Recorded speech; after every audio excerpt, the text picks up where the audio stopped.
आन्धं तमः प्रभो तं त्वागताहं शरणं शरण्यं स्वभृत्य संसारतरो कुठारं जिज्ञासयाहं प्रकृतेः पुरुषस्य नमामि सद्धर्मविदां वरिष्ठम्। क्या करें, माता देवहूति ने कहा, हे प्रभु मेरा मन बड़ा अशांत है, मेरा मन बहुत अशांत है। कपिल भगवान ने कहा, मां मन अशांत है तो उसे शांत किया जा सकता है, कैसे? तितिक्षवः कारुणिकाः सुहृदः सर्वदेहिनां अजात शत्रवः शांता साधवः साधुभूषणः। सहनशील बनो, अच्छे लोगों की संगति करो। मन को शांत कैसे किया जा सकता, मन को कैसे वश में किया जा सकता है? अच्छी संगति से। अच्छा ये बताओ, आपके जीवन में सबसे ज्यादा परेशान आपको कौन करता है? आपके रिश्तेदार या आपका मन? सबसे ज्यादा परेशान कौन करता है हम सबको? कौन करता है मेरी मां? मन। हम सबका मन हम सबको क्या करता है? परेशान। मन अपनी मर्जी बहुत चलाता है और मन हमें अपने चंगुल में फंसाए रखता है, जाल में। मन बड़ा परेशान करता है हम सबको। क्या करें कि मन परेशान ना करे?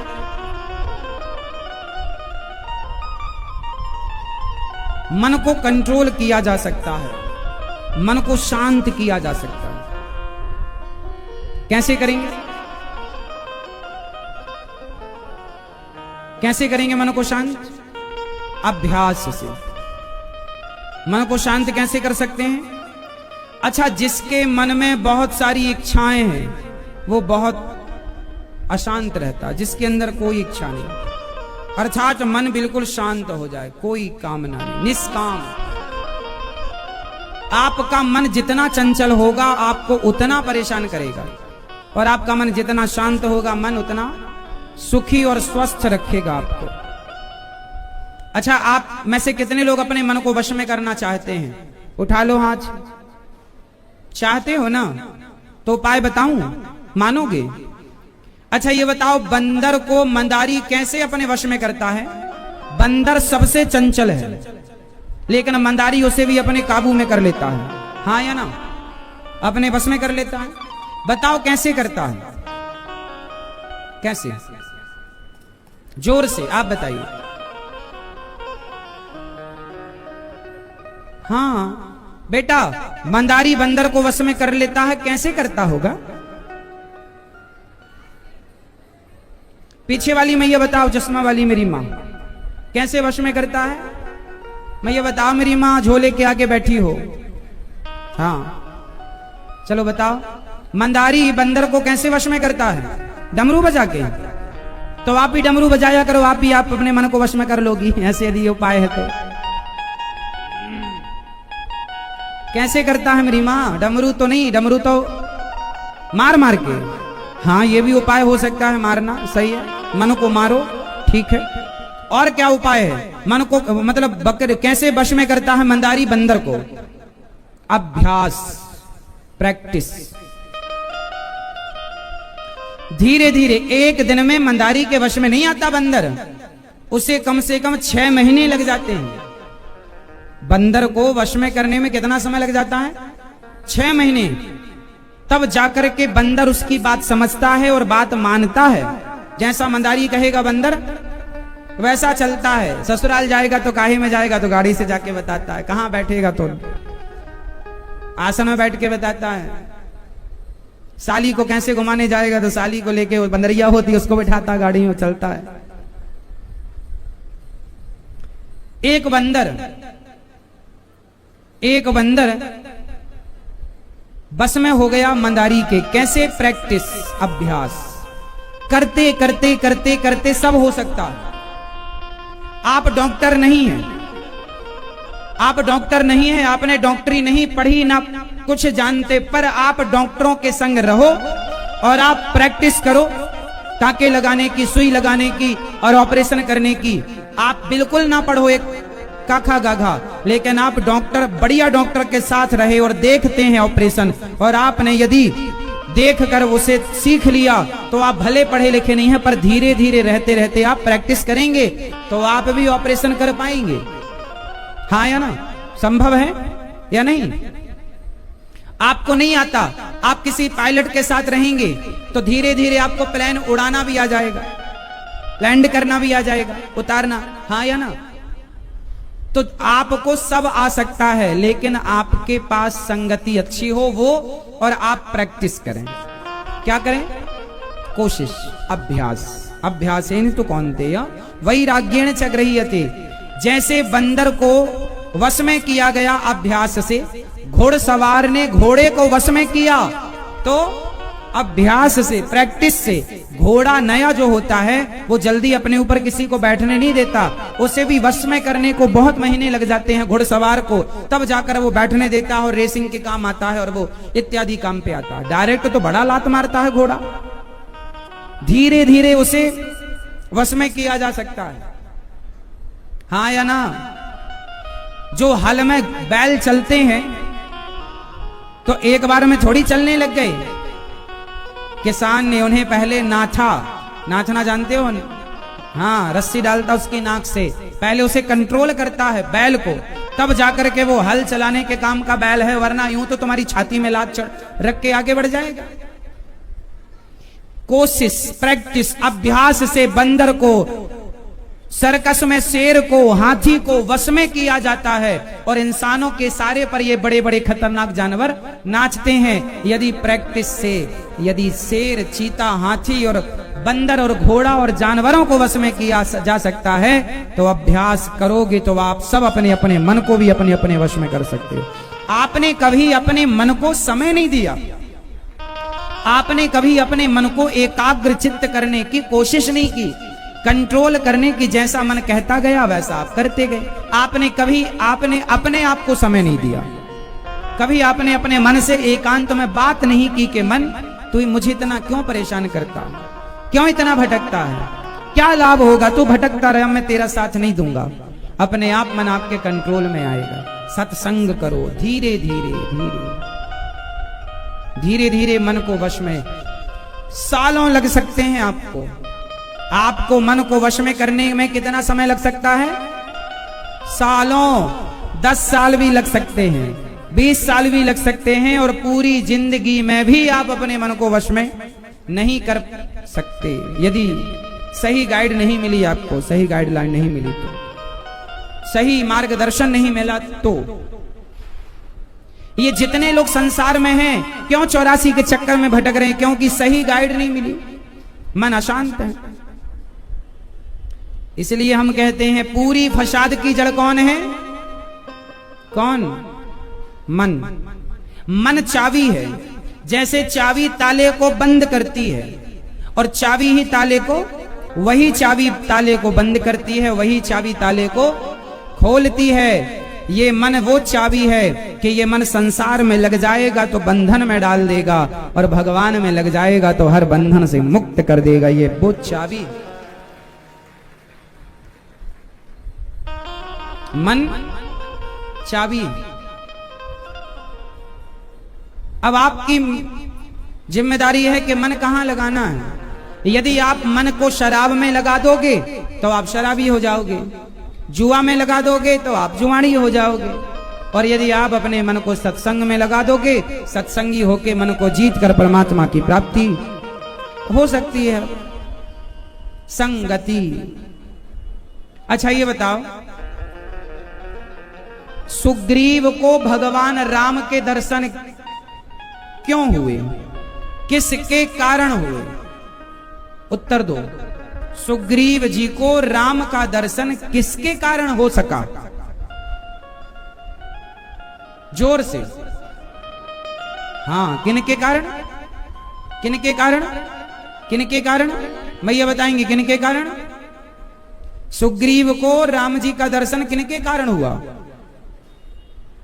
हनुमान जी। हनुमान जी ही राम और लक्ष्मण को कंधे पर बिठा के सुग्रीव के यहां लाए थे, वरना सुग्रीव की क्या ताकत थी? सुग्रीव में अच्छाई सिर्फ इतनी थी कि हनुमान जी जैसे संतों का संग करना सीख लिया। देखो, संग करना सीख लिया हनुमान जी का सुग्रीव जैसे लोगों ने, तो राम का दर्शन हो गया। इसलिए संगति अच्छी होगी तो आपके मन में अच्छा प्रभाव पड़ेगा। आप अच्छे होंगे, आपका मन अच्छा, और नहीं तो नहीं। मन के हारे हार है, मन के जीते जीत, मन ही मिलावत राम से, मन ही करत फजीत। मन की गति है अटपटी, झटपट लखे न कोय, मन की जब खटपट मिटे, तो झटपट दर्शन होय। मन की गति बड़ी टेढ़ी है, बड़ी अटपटी है साहब, इसलिए मन को जरा संभाल करके रखो, संभाल के रखो। श्री कपिल भगवान ने मां से कहा, मां मन को भगवान में लगाओ बस। देखो, कपिल भगवान से मां देवहूति ने कहा कि भक्ति क्या है, मैं भक्ति कैसे करूं। कपिल भगवान ने कहा कि भक्ति क्या है वो समझो, भक्ति का स्वरूप क्या है वो समझो। भक्ति किसे कहते हैं? मां अहम सर्वेषु भूतेषु भूतात्मा अवस्थितः सदा। मां मैं सब में रहता हूं, सब में मुझे देखकर जीव मात्र की सेवा करना ही भक्ति है। सबकी सेवा करना ये भक्ति है मां। मन को वश में करना, मन को वश में करना भक्ति है। चिड़िया चुग गई, कपिल भगवान ने दिव्य ज्ञान दिया। मां अहम सर्वेषु भूतेषु, बच्चा मां के पेट में किस तरह से विकसित होता है, आज मेडिकल साइंस जो पढ़ाता है वही कपिल भगवान ने हजारों साल पहले मां देवहूति को बता दिया था। हमारे शास्त्रों ने वो सारा साइंस हम सबको बता रखा है जो आज का साइंस हम सबको बताता है। कोई अलग नहीं है, कोई आश्चर्य नहीं है। मां के गर्भ में बच्चा किस प्रकार जाता है और 9 महीने तक किस किस अंग का किस महीने में विकास होता है, ये हमारे यहाँ भागवत जी में स्पष्टता से सारी चीजें प्रमाणित मिलती हैं। साइंस ने भी उसी प्रमाण को प्रूफ किया है। ऐसे कपिल भगवान के ज्ञान से मां सिद्धा नाम की नदी बनकर बह गई। कपिल देव जी ने आचमन किया, सीधे गंगा सागर पहुंच गए। बोलिए कपिल देव भगवान की जय। कपिल देव जी महाराज बड़े प्रेम से गंगा सागर चले गए। आज भी कपिल देव जी गंगा सागर में विराजे हैं। मनु जी महाराज की तीसरी बेटी हुई प्रसूति। प्रसूति का विवाह दक्ष प्रजापति से हुआ। दक्ष की छोटी बेटी का विवाह सती का शिवजी से विवाह हुआ। एक बार भगवान शंकर का अपमान भरी सभा में दक्ष ने कर दिया। भगवान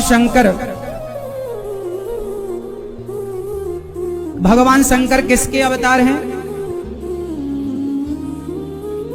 कर्पूरे गौरम करुणावतारम।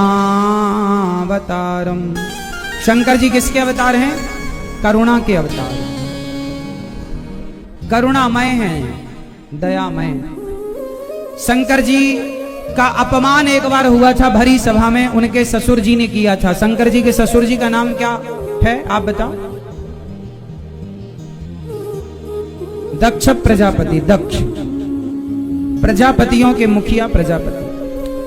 दक्ष प्रजापति ने एक बार भरी सभा में भगवान शिव का अपमान किया, पर शंकर जी ने कोई प्रत्युत्तर नहीं दिया, कोई जवाब रिप्लाई नहीं दिया।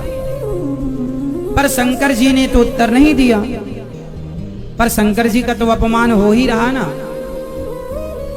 तो शंकर जी के अपमान को नंदी सह ना पाए और नंदी को बड़ा बुरा लगा कि मेरे भोलेनाथ जी का अपमान कर रहा। जा दक्ष, मैं तुझे श्राप देता हूं, तूने भोलेनाथ का अपमान किया, जा बड़ा मैं करता जा, तेरा सर बकरी का हो जाए।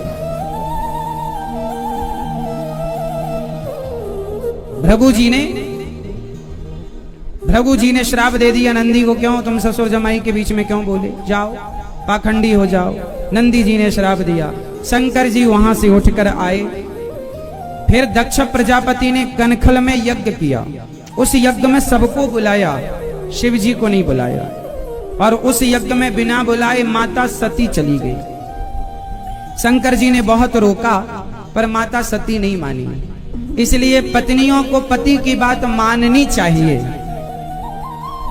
नहीं मानती ना, इसलिए माता सती जलकर भस्म हो गई।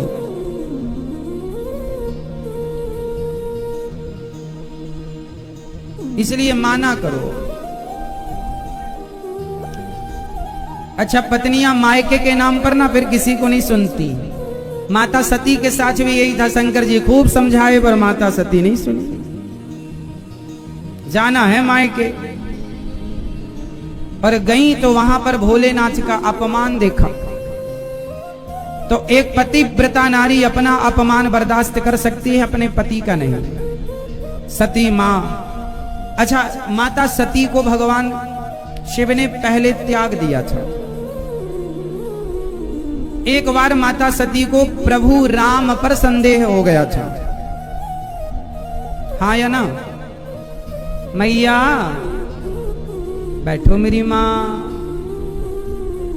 बैठ जाओ। एक बार माता सती को भगवान राम पर क्या हुआ? संदेह हुआ, डाउट हुआ कि कैसे भगवान। सीता मैया को चुरा कर रावण ले गया तो सीता सीता हे खगमृग हे मधुकर श्रेणी, सीते कहां हो? खूब रोए राम जी, खूब रोए। अच्छा एक बात बताओ,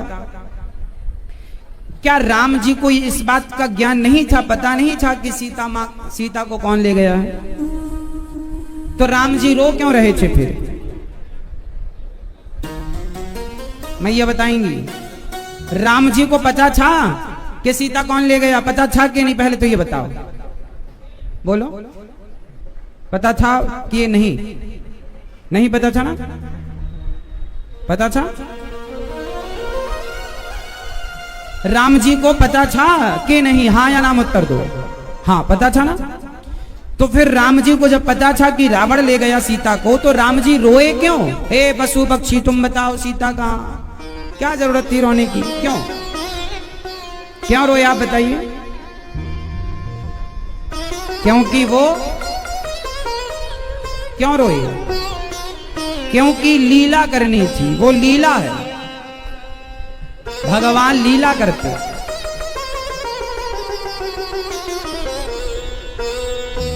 ये भगवान की लीला है।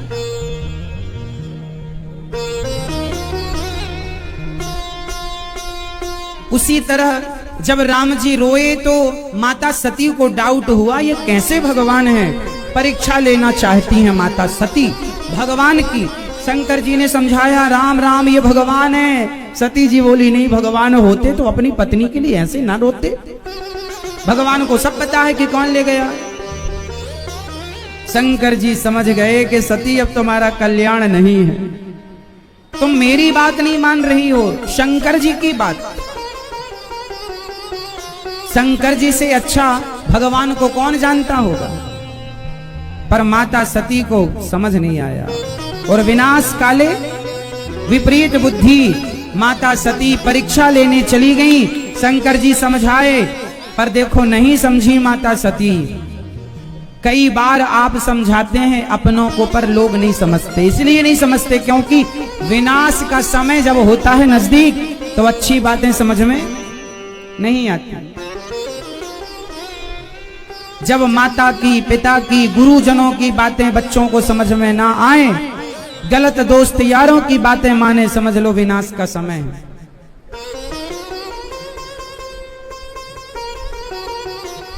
सती चली गई। शंकर जी ने कहा, हुई है सोई जो राम रचि राखा, को करी तर्क बढ़ा वहीं शाखा। अब क्या होगा? वही होगा जो राम जी को मंजूर होगा। अब वही होगा जो राम जी को, अब तो वही होगा जो राम जी को।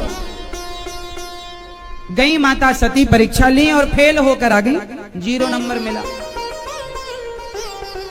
सीता बनकर गई, राम जी ने पहचान लिया, माता जी आप तो सती हैं। पोल खुल गई, माता सती भागी वहां से, जहां देखे वहां राम जी आंखें बंद कर लिया माता सती ने। कई बार देखो ऐसा होता है कि कुछ लोग गलत होते हैं और उनके सामने सत्य आ भी जाए तो वो सत्य को स्वीकार नहीं करते। चलो गलती यदि आपने की तो मान लो ना कि गलती, कई बार लोग गलती करते हैं फिर उसे स्वीकार भी नहीं करते, वो गलत को ही सही ठहराते हैं। उस सही आने पर वो आंखें मूंद लेते हैं माता सती के सामने। अब राम जी जहां देखें वहां राम सीता, वहां राम सीता, कण कण में। तो माता सती ने आंखें बंद कर ली। उन्हें लगा कि मैं तो पकड़ गई, मैं तो गलत थी, तो भगवान है, मेरे पति सही कह रहे थे। यदि माता सती राम से क्षमा मांग लेती, वहीं पर प्रभु अपराध हो गया तो बात खत्म हो जाती। पर माता सती ने गलती की प्रभु की, पहले तो पति की आज्ञा का उल्लंघन, दूसरा भगवान की परीक्षा। तब भगवान शंकर ने कहा सती अब तुम्हारी हमारी भेंट नहीं हो सकती। भगवान शिव ने माता सती का परित्याग कर दिया और वही सती अपने पिता के यज्ञ में गई और जल करके भस्म हो गई। फिर जब दूसरा शरीर मिला, हिमालय की बेटी बनकर और पार्वती बनकर जब तप किया और तब शिव जी को प्राप्त किया, तब शंकर जी ने कहा देवी अब तो बात मानोगी ना हमारी? हाँ भोलेनाथ, क्यों नहीं, गलती हो गई। अगले जन्म में गलती की माफी मांगी माने कि गलती हो गई थी पिछले जन्म में।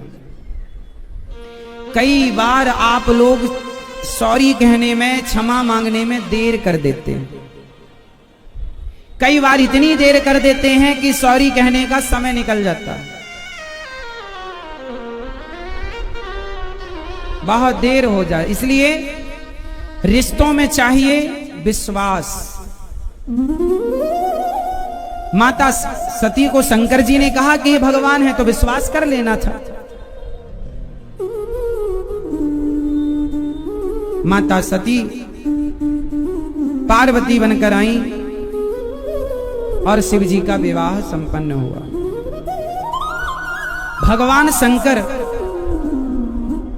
का जब विवाह हुआ तो शंकर जी के पुत्र हुए कार्तिकेय जी और श्री गणेश जी।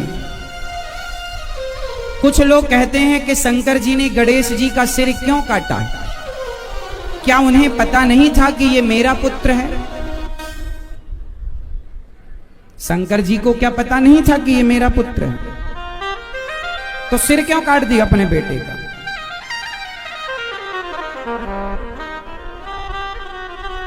इसलिए काटा क्योंकि समाज को कुछ सिखाना था, प्रेरणा देनी थी, लीला करनी थी। गणेश जी का सिर कटा तो हाथी का सिर जोड़ा। हाथी का सिर जोड़कर यह बता दिया कि इस धरती के सबसे बड़े सर्जन भगवान शंकर हैं, जिन्होंने इंसान के धड़ पर हाथी का सिर जोड़कर उसे जीवित कर दिया। सबसे सफल ऑपरेशन भगवान शंकर ने किया। साइंस अभी हजारों साल बाद कभी यहां तक पहुंचे तो पहुंचे, वरना अभी तक तो ऐसा कोई नहीं सुना ना देखा गया। तो भगवान ये लीला इसलिए करते हैं कि भाई तुम्हारे लिए, तुम अपने आप को भगवान ना मानना जरा सी रिसर्च करके, क्योंकि अभी बहुत कुछ बाकी है जो हो चुका है। गणेश जी से आपको क्या शिक्षा मिलती है? गणेश जी की पत्नी कौन है? रिद्धि। और गणेश जी के बड़े बड़े कान, गणेश जी की बड़ी सी सूंड, बड़ा सा पेट क्या मैसेज देता है? गणेश जी के बड़े कान आपको क्या मैसेज देते हैं बताओ? कान कैसे होने चाहिए? बड़े। गणेश जी का मुंह किसने देखा जरा बताओ? देखा कैसा है? गणेश जी का जो मुख है ना वो दिखता ही नहीं किसी को, सूंड के अंदर छिपा रहता है। हाँ या ना? हाँ या ना? गणेश जी का मुंह छिपा है, कान ओपन है, मीन्स कान बड़े हैं मतलब सुनना ज्यादा है, मुंह छिपा है मीन्स बोलना कम है। समाज को मैसेज दे रहे हैं कि बोलना कम है, सुनना ज्यादा है। जो ज्यादा सुनेगा, कम बोलेगा, सुखी रहेगा। गणेश जी का पेट बड़ा है, इसका मतलब क्या हुआ? गणेश जी का पेट बड़ा है, इसका मतलब क्या हुआ? क्या शिक्षा है आपके लिए, क्या मैसेज है आपके लिए, बताइए। भैया बताओ, गणेश जी का पेट बड़ा है, इससे क्या सीखा आपने? भैया बताएंगे ये, भैया आप बता दो, चलो खड़ी हुई है, बता।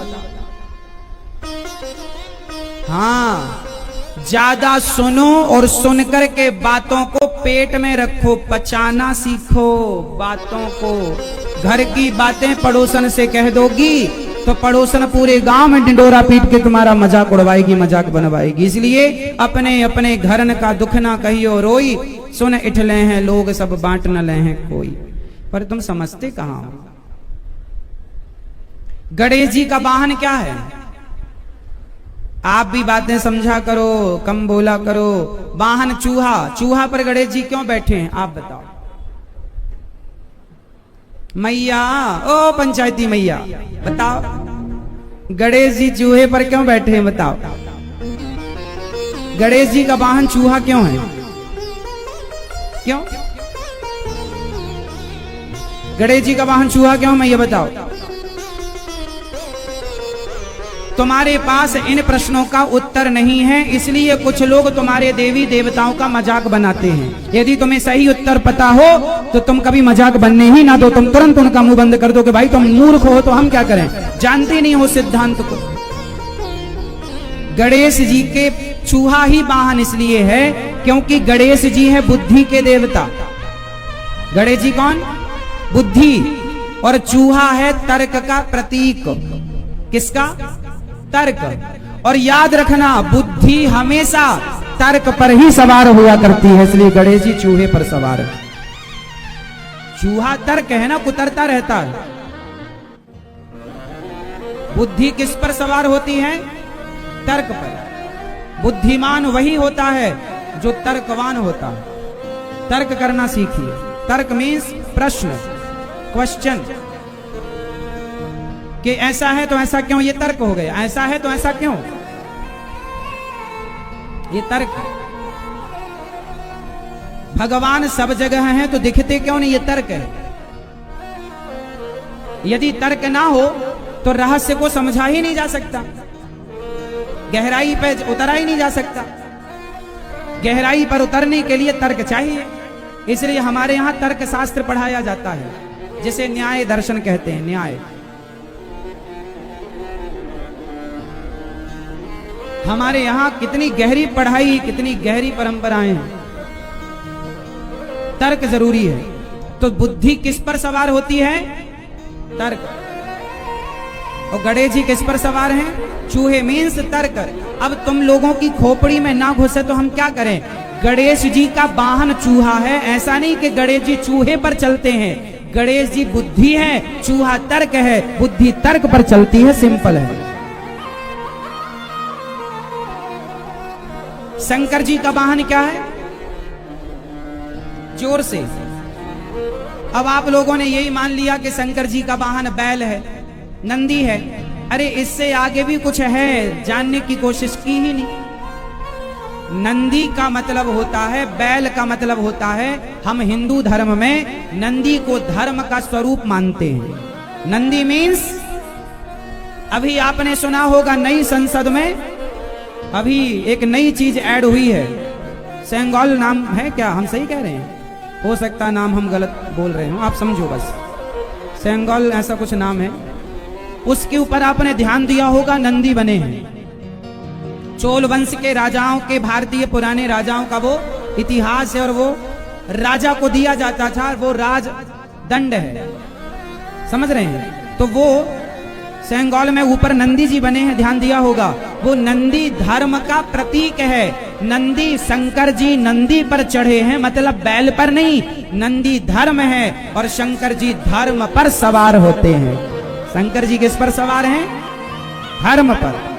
और धर्म के पांव कितने होते हैं?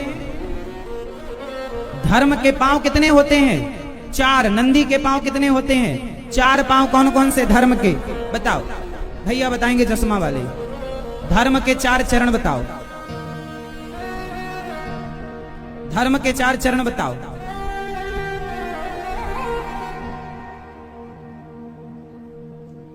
देखिए, हम हिंदुओं की कितनी बड़ी विडंबना है, जो हमारा मूल ज्ञान है, हम उस अपने मूल ज्ञान से ही परिचित नहीं है। इसलिए कोई भी हमें बेवकूफ बना के चला जाता है।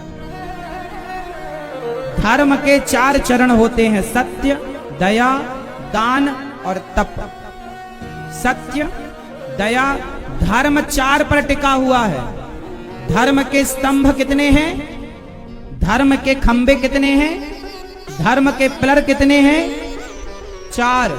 सत्य, धर्म सत्य पर टिका हुआ। सत्य, दया, दया, दया, सत्य, दया, दान, दान, परोपकार, सत्य, दया, दान, और तप मीन्स तप, तपस्या।